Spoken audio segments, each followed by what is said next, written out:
In this tutorial, we'll learn how to use some various filters and effects. I'll select the foggy seascape painting, and let's look at toning the canvas. I'll add a layer above all other layers and fill it with yellow. By setting the layer blending method to multiply or color burn, the color blends with the underlying layers to create a nice yellow tone. I can reduce the opacity of the tone layer to create a more subtle blend.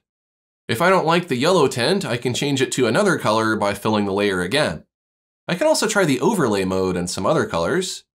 This gives everything a color cast, which can be very useful for harmonizing your color palette. You can even use the soft airbrush to create a gradient that fades from one color to another. Because the underlying colors are being tinted, it can make it difficult to sample colors accurately unless you hide the tone layer or set the Pick Color tool to sample from the current layer. Therefore, toning should be added as an effect near the end of your painting. Next, let's explore the Filters menu. I'll hide some of the panels since we won't be using them and we need to see the entire painting. Brightness contrast is first. This allows you to adjust the brightness and contrast of the entire layer, or in this case, the entire canvas since everything is on one layer. The preview option will allow you to show and hide the effect. You can limit the effects to a specific range of colors in your painting. For example, I will highlight the range from red to yellow. Now when I adjust the brightness or contrast, it's only affecting those colors. You can see the browns in the rocks and a bit of the sand are the only areas affected. The outer stops control the start and end hues affected, while the inner stops fade the effect out. If you overlap the inner and outer stops, you'll get a harsher transition in the effect. There is a reset button which resets the sliders, and the apply button applies the effect. Let's cancel this effect while closing the window. You can invoke these effects with their own keyboard shortcuts rather than going to the filter menu. Next is Hue, Saturation, Lightness. This will allow you to shift the hue, saturation, and lightness of a color range or the entire layer. Let's try shifting just the aqua through indigo range. You can see how it affects mostly the sky and water, not the land. So the effect does not cut off abruptly on the greens of the trees. I'll extend the slope toward green. Now a bit of the green is preserved by only shifting the color slightly. You can also drag on the blue line connecting the stops to move them all together. Color balance is next. This will allow you to shift ranges of color based on their luminance.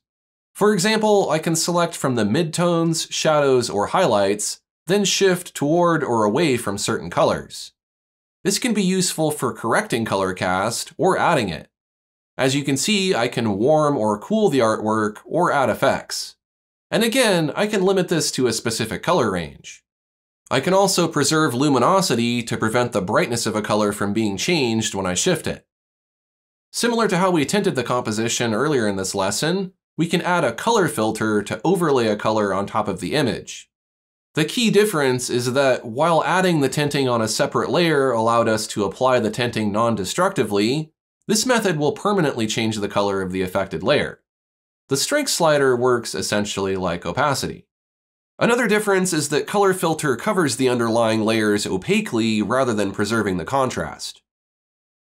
Colorize feels similar to color filter, but you have the added control over the saturation, a hue slider, and the lights and darks are better preserved.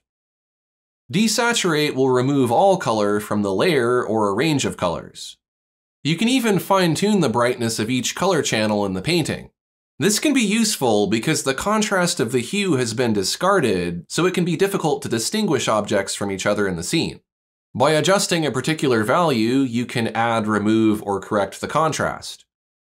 You can also choose to adjust the brightness of a color channel based on its average brightness or luminosity.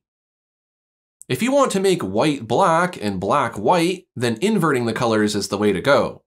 For a color image like this, it looks sort of odd, but you may find some creative uses for it. Next is a grouping of focal effects. First is Gaussian Blur. As you can see in the preview, I can gradually blur my artwork to put it out of focus. The slider controls the distance of the blur in pixels.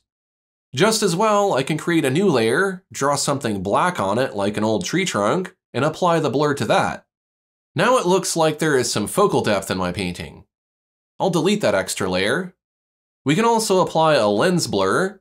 This will give you a bokeh effect where the highlights produce shapes based on the lens of a camera. I'll increase the size to 38 and render it. Now you can see that in the highlights of the waves, there are little sparkles of light that are the shape of the lens I selected. And last in this grouping is Sharpen, which does the opposite of blurring by making the edges harder. A little goes a long way, so be careful with this because over-sharpening looks very unnatural. Last in the filters are white to alpha and black to alpha. These can turn either white or black into transparent pixels to remove a background from line work. I'll open the Crow template, which has some line art merged with a white background. Ideally, if I want to color this artwork, the lines should be separate from the background. So I'll apply white to alpha, and now my lines have been isolated. If I change my background color, it will be more apparent. This is incredibly useful if you are scanning in traditional line art and coloring it digitally.